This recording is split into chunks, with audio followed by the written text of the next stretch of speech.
Hello. So what I'm going to talk about today in this particular video is using plug plants. I absolutely adore plug plants because if you're starting gardening, especially when I was in a much smaller space, very time precious, it was finding the time to grow from seed. Yeah, growing from seed is an incredibly rewarding thing because it just blows your mind. It's like really small seed, really big plant producing loads of food. Whoa! But if you can't get that time and the space to grow from seed because you're super busy, 40-hour weeks, etc., plug plants are the way to go. So let me just talk you through what I'm going to do with these. So I've got the plug plants here. These are really nice. What I've got is I'm thinking winter.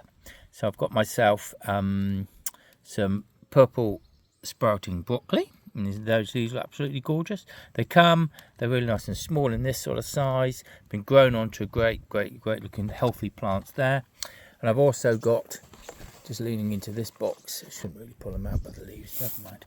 I've also got here, it feels a bit dry, I've got some purple Brussels sprouts. Very exciting. So what am I going to do?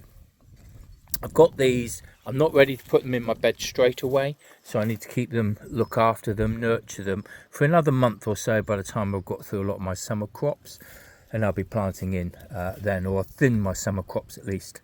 So all I'm going to do is I've got my little pots ready with a hole in that I'm going to put them in, but before I put them in, you can see they're quite, they can look quite dry. I'm just going to pop them in this little I'm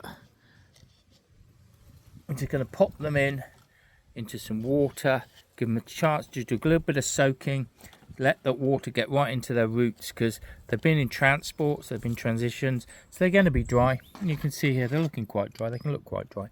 It's not really isn't a problem because they deliver them now. I always buy them online. They deliver them so quickly when they in root should be a good supplier. They'll be in a really good state. So I'll put them in there. I'm going to leave them in there for a couple of minutes, perhaps gently push them down, so they've got wet. And then before I plant them into there, I'm just going to give a little squeeze here and try and move some of the roots around because again the roots have been grown in this particular shape of the plug. I just need to separate the roots out gently by squeezing it and massaging it around so that the roots are ready to be pointing outwards and ready to go into the soil. And then once you've done that, it's literally pop them in, look after them for the next 3-4 weeks, and I'll be ready to transfer them into the garden. I'll show you that video then.